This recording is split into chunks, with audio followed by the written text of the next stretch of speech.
So today we are in the last part of your social science subject. So already we have been studying regarding the human rights. So in the last class we have been studying regarding the human rights. So today we are going to the last chapter of your this year 8th standard last chapter. So that is none other than the local government. None other than the local government. So already you are knowing central government is there, state government is there. So there will be a question mark in your mind. What is local government? So what do you mean by local government?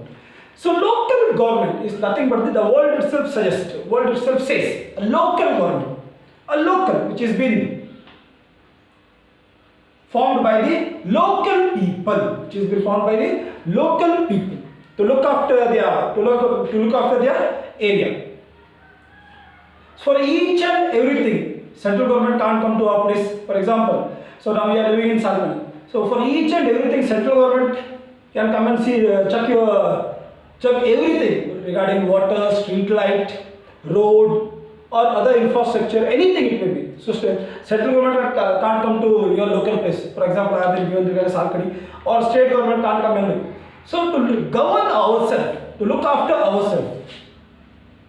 So local government is needed. And regarding the local government, so it's not a new concept. It's not a new concept. I think from during the time of the kingdom itself, during the time of the dynasty rule itself, we have been going through a local government. So I think the last concept was there. So villages have been looked after by the local people itself. So village governing body was there, especially while studying about the Cholas. So even the village body was been elected.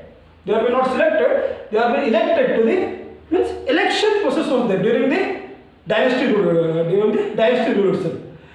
And so today we are going to study local bodies in a modern concept with the developed infrastructure, or in the modern concept how it has been developed. Background of the local government. So each and every aspect we are going to study it. And the types of local bodies we are having, we are following or we are having today. So that thing we are going to study. The concept of local government in India is very old. Just now I have said, during the time of the dynasty rule itself, we have witnessed the local government, or we have a local governing body we have been witnessed. So the concept of local government is very old concept in India. So many ancient dynasties or many ancient kingdoms in India gave importance for the growth of the local self-government. And they provide. So local self-government provided a link between the government and the mass, or we can say the government and the society. Local self-governing bodies or the local self-government, they provided or they acted as the link between the government and the mass, or government and the society. Even today the same system is being going on. Local self-government or the local bodies, they are acting as the link between the government and the society, government and the people. So here the people were vested with the power, electing the representative of the local administrative bodies. The local self-government has been decentralized with the power, of a power. So Lord Ripon, the Lord Ripon in 1882 itself, during the British rule itself, Lord Ripon tabled a bill on the local government in the year 1882 itself, means during the British rule itself. This bill enabled the formation of the local government. Hence, Lord Ripon is been considered. As the father of local government in India. Hence, Lord Ripon is means during the time of the British rule, Lord Ripon. So Lord Ripon, he tabled the bill on the local self-government to forming of the local self-government in India for the first time during the British rule. So for this act, he is being considered as the father of local government in India. And regarding the importance of the local self-government, it has been mentioned in the Act of 1919 and 1935, which has been passed by the Government of India Act of 1919 and 1935. It has been mentioned in these two acts of the the very important acts of the India during the British rule itself, 1919 and 1935. Even it has been mentioned. So local self-government institutions are formed in India. After independence, the government of India appointed in India committees which pass especially to look after the Gram Swaraj, so which is the dream of our father of the nation. So I think you all know who is the father of the nation. So after independence, so government gave importance for the development of the Grama Sabha, which was the dream of our father of our nation. So in addition to this direction, the constitution which states that the state shall take steps for the organization of village panchayat to provide them the adequate power and authority for the function efficiently. 73rd and 74th Constitution Amendment which came into force in 1993, 73rd and 74. 73rd and 74 Constitutional Amendment of 1993. 1990 became the milestone in the history of Panchayat Raj system. It became the milestone in the history of Panchayat Raj system. The 73rd and the 74th Constitutional Amendment which came into force in the year 1993, which became the milestone in the Panchayat Raj system in India. So as per the amendment from the Article 243 to 243.0 of the schedule of the 11th Panchayat Raj system, it gives the detail. The 74th amendment provides the constitutional status to the civic administration. The local government functions. Now, so this is regarding which has been formed by the central government. Now, in Karnataka, how the importance has been given towards the local bodies. So the local government function in Karnataka in the pre-independence period itself. In the post-independence period, many committees were been appointed by the state government to establish and strengthen the local bodies in our state. In 1983, the Panchayat Raj Act was introduced and it came into effect on the 1985. So in 1983, the Panchayat Raj Act was been introduced in 1983, but it came into force in the year 1985. According to the act was formed in 1983 and it came into force in 1985. According to that act, Panchayat Raj system. So the three-tier system of administration came into act. The three-tier system of administration. So the three-tier system means according to the 1985 act, the three-tier system of administration came into act in Karnataka. So which has been the model for the whole country itself. So Zilla Panchayat, Taluk Panchayat and Gram Panchayat. Zilla Panchayat. So this is the three-tier system of the local administration of the local bodies. Zilla Panchayat, Taluk Panchayat and Gram Panchayat. So Zilla Panchayat at the district level, Taluk Panchayat at the taluk level, Gram Panchayat at the village level. So as per the Panchayat Raj was framed in the year as per the 73rd Amendment of the Indian Constitution of 1993. So this was renamed as Karnataka Gram Swaraj or Panchayat Raj Act of 1993 in 2015. It was renamed as the Karnataka Gram Swaraj and Panchayat Raj Act. Panchayat Raj Act in the year 1983. It was renamed in the year 2015. The current Panchayat Raj system is according to new act. According to the 2015 act, which has been renamed. The current Panchayat system. So here now the three-tier system. So this is the local bodies. So the local government. So this local government is nothing but this is the local government. Zilla Panchayat, Taluk Panchayat and Gram Panchayat. So this is the local government. Further again it has been expanded. So I'll say it later. So now what is the work of the local government or the local bodies? So the objectives of the local bodies are there. So to provide the knowledge of administration to the common people, to help the decentralization of power and to make the administration more efficient, to train or develop the leadership qualities among the people from the grassroots level. So these are the main objectives.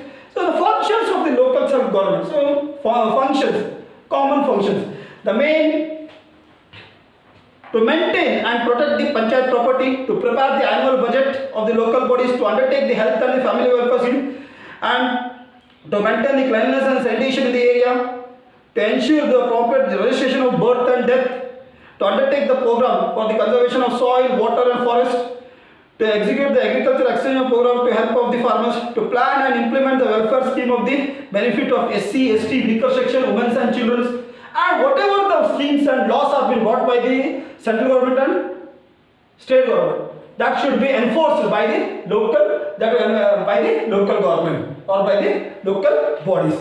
So now these local bodies are there, they are working, yes, everything. So they get the funds from the government. But what are the sources of income for them? So once also in the sources of income, first we can say that they get the funds from the government. So that is the one. So next, annual calendar of the water chest, health chest, education chest, library, reading room chest, etc. Amount collected through the building tax, vacant land tax, business establishment, market, etc. Taxes collected from the tourist spots, rent and the lease, amount collected from the properties, financial grants from the state government, So these are the sources of income. For everything money is needed. So simply we can't, we are having the local body, simply we cannot get. So these are some of the grants which we get from which are the source of income for the local bodies. So next, composition of local governing bodies. So first here comes the Grama Sabha. The composition of local Sabha. First comes the Grama Sabha. Grama Sabha is a primary unit or the rural local government. Grama Sabha is the primary unit or the rural local government. It is a body that has all the voters of the village as its member. This should meet at least twice in a year. Grama Sabha is been called by the president of Gram Panchayat. If the president of the Gram Panchayat fails to call the Grama Sabha, the executive officer (EO) of the Taluk Panchayat should call the meeting of Grama Sabha. Grama Sabha is prescribed either by the president or by the vice president. So now, chart of the Panchayat Raj in Karnataka. So in the three-tier system, Zilla Panchayat, Taluk Panchayat, and Gram Panchayat. So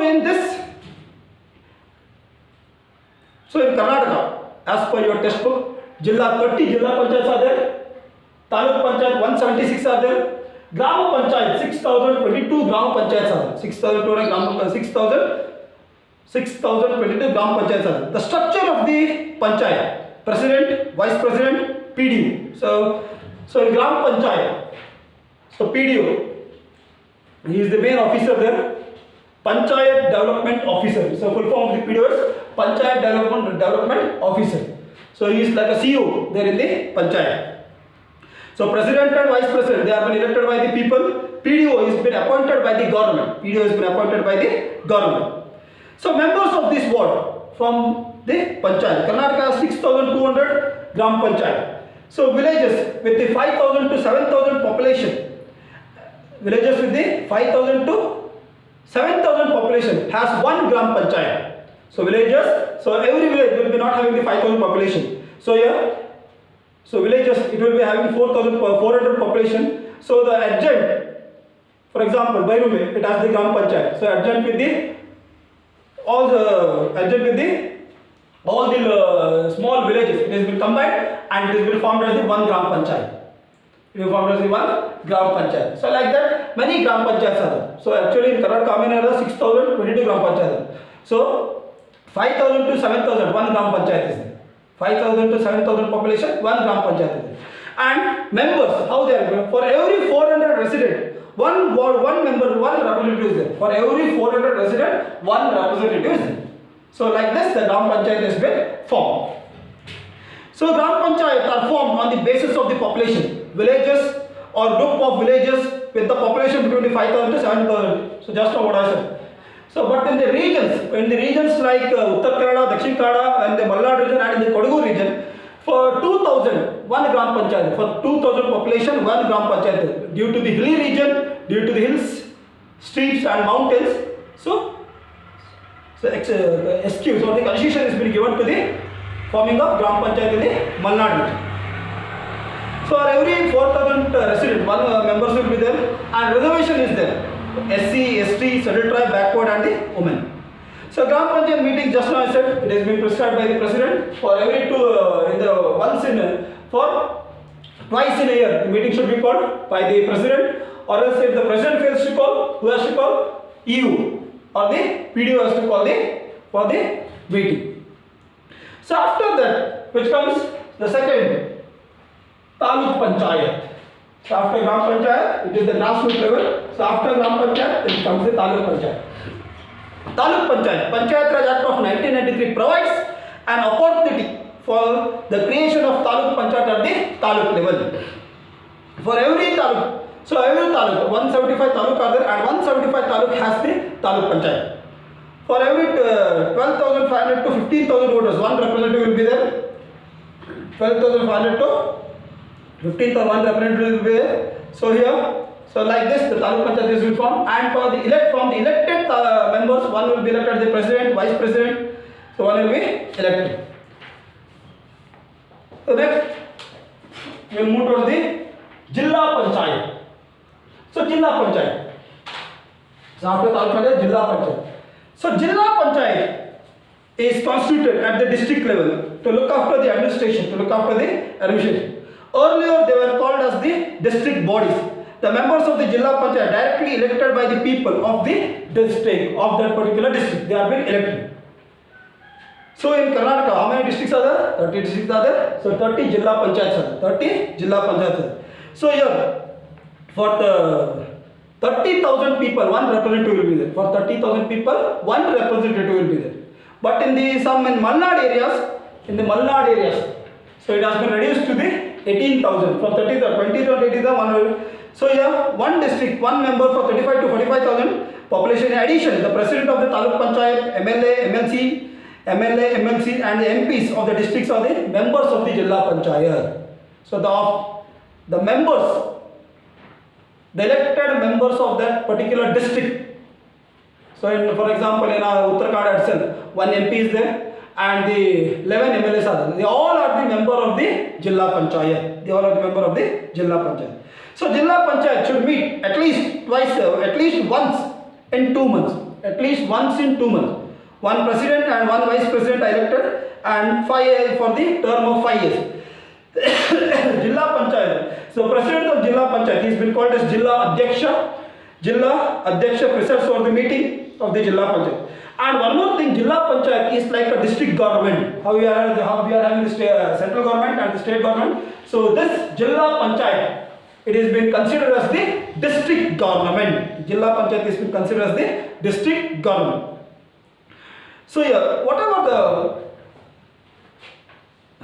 the functions are there. So functions for each and everything. So slight little bit of ups and downs are there, but all the others are equal. Functions are same. So here, this is regarding the Zilla Panchayat. So after Zilla Panchayat, so other local bodies are there. For the smooth running of the administration, again the bifurcated it has been done there. So for the example, urban local bodies to look after the urban areas. Urban local bodies are there. So there are many towns and cities in our state. Towns and cities are they come under the category of urban areas. So in urban areas, people have better facilities of education, health, transport, drinking water, sanitation, and the entertainment.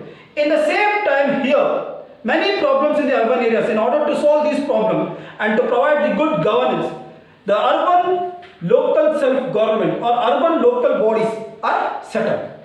So these urban local bodies are city, corporation, or Mahanagarapalikes, they come in the major cities. Town municipalities or city municipalities come in the towns and cities.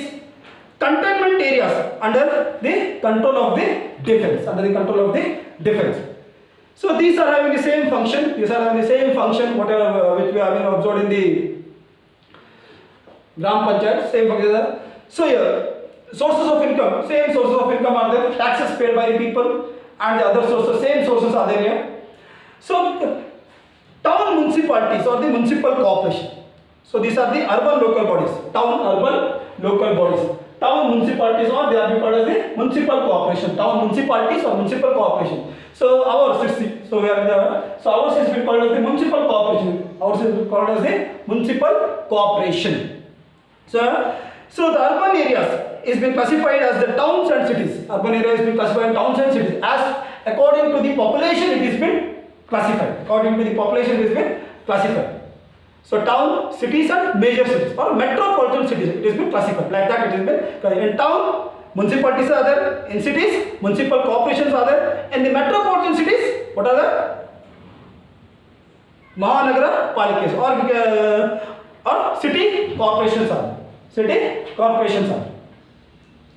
So here for every the population between 50,000 to 3 lakh is considered as the city. The population between the 50,000 to 3 lakh it is been considered as the city. Population has been considered from 20,000 to 50,000 or to, now it has been changed to 1 lakh. It is been considered as the town. It is been considered as the town. So here that particular town municipalities or city municipalities it has been divided and they are been called as the councillors. They are been called as the councillors or the members of the municipal corporation or municipalities. They are been considered. So the town municipalities number of councillors is between 23 to 27, whereas the city municipality, town municipalities, the members are from 23 to 27, whereas the city municipalities or municipal corporation, so they are from 31 to 37. So Sirsi has 31 wards are there. So it comes under the municipal corporation. So here and the 5 members are been nominated by the state government. So those who have been experienced and knowledge, so they are been appointed by the state government itself. These nominated members take part in the debates and discussion of the council meeting, but no right have, but they are not having any right. And the local MLA and MLCs and MPs, they are also the members of the municipal corporation or municipality. They can attend the meeting. So president and the vice president will be elected. So they have to look for the term of 5 years. So frequent meeting should be called. So next comes the city corporation or Mahanagara Palikas. So in Karnataka one more is the BBMP, Brahat Mahanagara Palika, because it has more than 200 wards. So it is being called as Brahat Mahanagara Palika. So city corporation or Mahanagara Palikas are constituted as per the Karnataka Municipal Corporation Act of 1976. So remember, city corporation or Mahanagara Palikas, they are being constituted as per the Karnataka Municipal Corporation Act of 1976. The city corporation or Mahanagara Palikas are formed in the areas where more than 2 lakhs population and the income of more than 1 crore. More than 2 lakhs of population and the income of more than 1 crore. Such areas are considered as the city corporation or Mahanagara Palikas. The members of the city Mahanagara Palikas, they are being called as the corporators. They are being called as corporators. The numbers of corporators in the corporation is decided on the basis of the population. The numbers of corporators should be generally be less than 30 and not more than 100. Not more than 100. The state government decides the size of the population. In Karnataka, 10 Mahanagara Palikas are there. In that one is Brahat Mahanagara Palika. So Bangalore is being called as the Brahat Mahanagara Palika. Mysore, Hubli Dharwad, Ballari, Belagavi, Kalaburgi, Davangere, Mangalore, Shimoga, Tumkur, Vijaypura and Bangalore City Corporation is being called as the Brahat Mahanagara Palika. Bangalore Mahanagara Palika, BBMP. So there are 198 corporators. 198 corporators in the Brahat Mahanagara Palika. So it has been called as Brahat. So I think recently it has been reshuffled and the corporators are more than 200. More than 200. So here city has been divided into smaller electoral divisions called wards. One corporator is elected from each ward. Corporators are directly elected by the people of the city. The elected member, in that elected members, one will be elected as the mayor and the deputy mayor will be elected. The commissioner will be appointed by the government. He is IAS officer. He is the real executive of the city corporation. He is IAS officer, Indian Administrative Service. So here, he has been appointed for the term of 3 years. He is participating in the council of meeting. He assists the mayor for preparing the budget and so he and all the executive functions are been made by the executive officer. Made by the executive officer. So this is regarding the local government. So whatever I have said, only that much is important. So go through it, and nothing and extra, no need to go to the extra thing. So that much, whatever I have said, that much is enough.